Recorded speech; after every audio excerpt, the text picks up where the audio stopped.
Hi, I'm Professor Covey, and I am a professor who teaches both face-to-face and online. Today I want to go over 5 common mistakes that online students tend to make and how you can avoid or amend them. The first common mistake I want to talk to you about is when students don't separate out their learning time and their homework time. Think about it from the perspective of when you enter the physical classroom, when you're going to a lecture, when you're going to class or lab time, and you're using that time not for homework, but rather to engage and learn the material. Then you go home and do your homework. When you're an online student, you have to mentally be able to separate those two things, even though the learning environment, your home, is the same. Making sure you're mentally aware that you need to allocate time for learning. So that's listening to lectures, videos, podcasts, content, textbook readings, digital labs, whatever the way that the professor is sharing the content, the material with you as your learning time.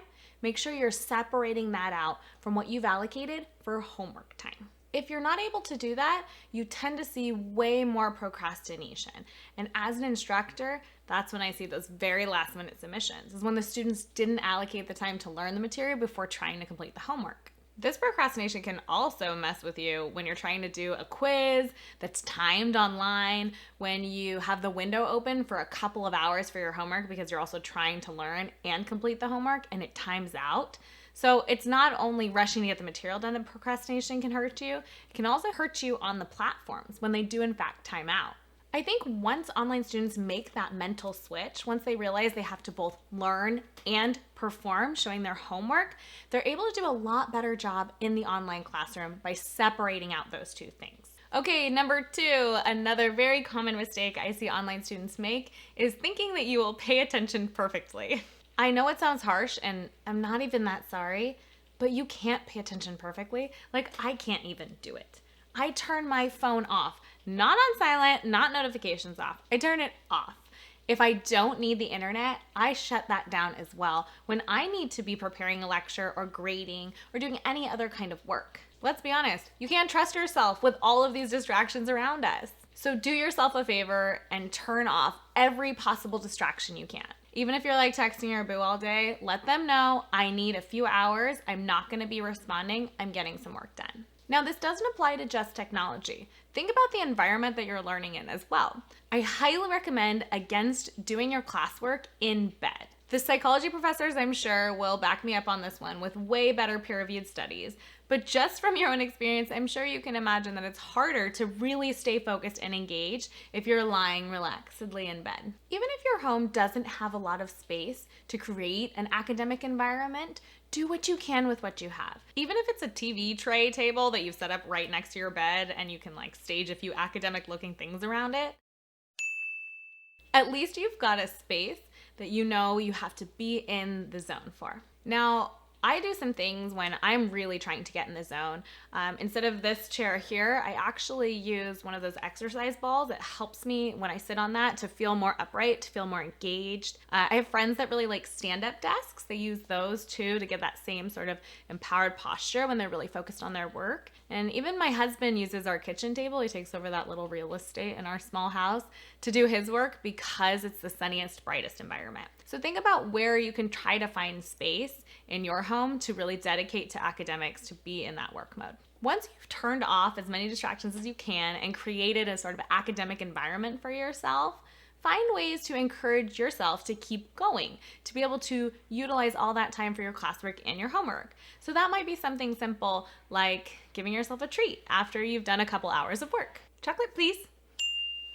Now, the third common mistake I see a lot of online students make is a little bit more personal for me. It's misunderstanding the role of your professor. Your professor is not tech support, nor are they some 24/7 customer service chat window.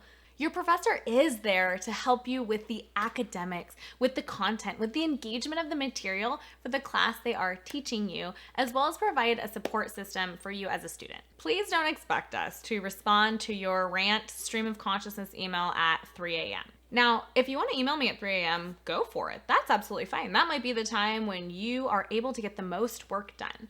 But to expect A, a response, and B, a response to a crazy rant is too much to expect. What you can do to be able to utilize the role that your teacher is there for is to send that email no matter what time with as much helpful information as possible to set yourself up to get the best response you can from your online professor. What I mean by this is to provide them the information that is your name, your class, the subject, the section you're in, the module you're working on, or the textbook or material or video that you're referencing. Provide them all of the context for your question and then specify what your question is within that context. Otherwise, there's so much back and forth that can happen that doesn't need to, that makes me feel like, well, shoot, we're wasting all this time back and forth because it's not necessarily live via email. So the more specific you are in your email, the more helpful it is for your teacher to be able to respond with good content, with the real stuff that you want to know that's going to help you learn more for the class.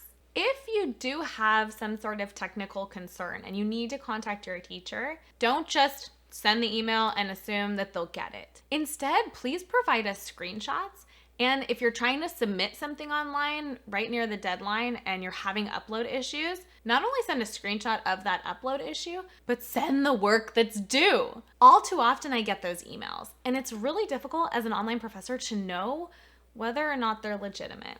I'm sorry, I want to give you the benefit of the doubt, but I get so many of those emails, it's hard to do that. What you can do is help yourself out, and if you completed that work on time, just attach it. Whether or not you know the professor is going to be able to accept it, you're at least able to demonstrate that you were done in time, that you completed the work as assigned. You just might have had some upload issues. Finally, if your professor or instructor has digital office hours, take advantage of them. That avoids a lot of the back and forth questions for clarification and can help in real time live with content questions that you actually have. Now, if your schedule doesn't lend itself to making it to those virtual office hours, reach out to the professor and ask if they're able to do virtual office hours at different times, or maybe they could even set up a time to do a meeting with you live that isn't already scheduled. I want to wrap this one up because I think it's really important, or maybe just because I'm a professor, I think it's really important. The role of your professor is to help you develop a passion for, an interest in, or at least some level of understanding of the content of the class that you're taking with them.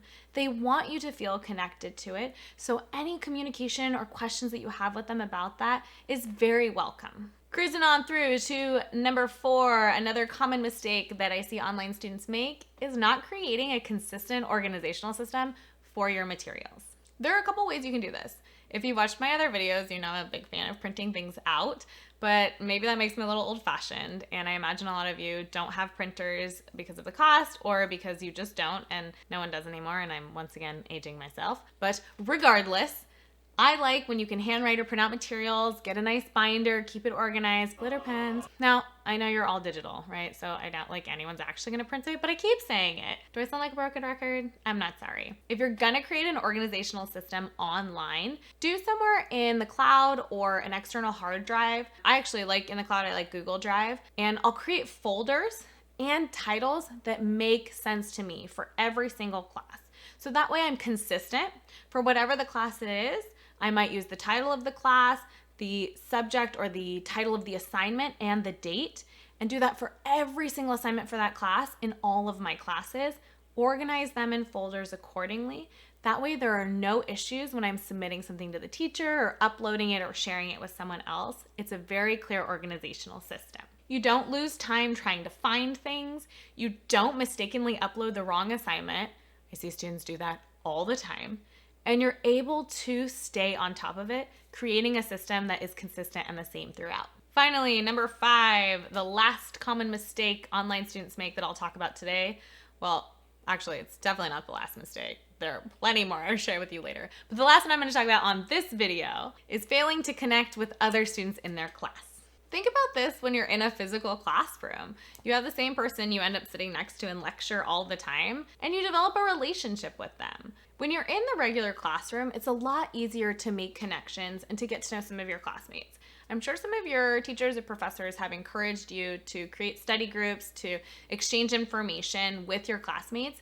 I want you to do that with your online classes as well. So that way you have a connection beyond the teacher and you can support each other throughout. In my online classes, I don't grade on a curve, so it doesn't hurt at all to work with others to help, or even if your class does grade on a curve, working with a few hopefully wouldn't make a huge difference. But having that connection is number 1, as studies show, going to help you do better in the class, continue to encourage you to attend and participate. And then number 2, it's gonna help you make a friend, which we could all use right now. However you want to connect with your classmates, whether that's through chat, through discussion boards, any of those options that you have in the digital classroom, reach out and build some sort of group that can connect together.